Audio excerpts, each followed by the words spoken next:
നമസ്കാരം. കേരളത്തിൽ വലിയ കോളിളക്കം സൃഷ്ടിച്ച സിഎംആർഎൽ എക്സാലോജിക്ക് ഇടപാടുമായി ബന്ധപ്പെട്ട് മുഖ്യമന്ത്രിയുടെ മകൾ വീണ വിജയൻ ഉൾപ്പെടെയുള്ളവരുടെ സ്വത്തുക്കൾ ഈയാഴ്ച തന്നെ കണ്ടുകെട്ടിയേക്കുമെന്ന് സൂചന. ഇതുമായി ബന്ധപ്പെട്ട നടപടികൾ എൻഫോഴ്സ്മെന്റ് ഡയറക്ടറേറ്റ് ഊർജിതമാക്കി. മരവിപ്പിച്ച സ്വത്തുക്കളുടെ വിശദാംശങ്ങൾ ഇഡി അഡ്ജുഡിക്കേറ്റിംഗ് കമ്മിറ്റിക്ക് കൈമാറിയിട്ടുണ്ട്. കേസിന്റെ ഭാഗമായി സിഎംആർഎൽ എംഡി എൻ ശശിധരൻ കർത്തയുടെയും ബന്ധുക്കളുടെയും 29 കോടി രൂപയും വീണ വിജയന്റെ 17 ലക്ഷത്തോളം രൂപയും ഇതിനകം മരവിപ്പിച്ചിട്ടുണ്ട്. സംഭവത്തിൽ വീണ വിജയനെ ഇഡി വീണ്ടും ചോദ്യം ചെയ്യുമെന്നാണ് വിവരം. കേസിൽ കള്ളപ്പണം വെളുപ്പിച്ചതുമായി ബന്ധപ്പെട്ട് നിർണായകമായ കൂടുതൽ തെളിവുകൾ ലഭിച്ചതായി ഇഡിയുടെ അന്വേഷണ റിപ്പോർട്ടിൽ വ്യക്തമാക്കുന്നു.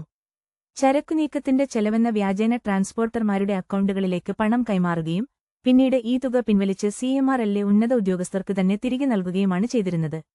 ഈ കൃത്രിമത്തിന് സഹായിക്കുന്ന ട്രാൻസ്പോർട്ടർമാർക്ക് 7% കമ്മീഷനാണ് ലഭിച്ചിരുന്നത്. കൂടാതെ 2017 ജനുവരി മുതൽ ഒക്ടോബർ വരെയുള്ള കാലയളവിൽ ഇൻവോയ്സ് ഇല്ലാതെ വീണ വിജയൻ 45 ലക്ഷത്തോളം രൂപ കൈപ്പറ്റിയിട്ടുണ്ടെന്ന വിവരവും പുറത്തുവന്നിട്ടുണ്ട്. ഐഇടി മാർക്കറ്റിംഗ് കൺസൾട്ടന്റ് എന്ന മേൽവിലാസത്തിലാണ് ഈ തുക കൈപ്പറ്റിയതെന്നും ഇതിലൂടെ എക്സാലോജിക്കിന് പ്രതിമാസം 3 ലക്ഷം രൂപ വീതം ലഭിച്ചിരുന്നതായും റിപ്പോർട്ടിൽ പരാമർശിക്കുന്നു. കൂടുതൽ വാർത്തകൾക്കായി ഈ ചാനൽ സബ്സ്ക്രൈബ് ചെയ്യൂ.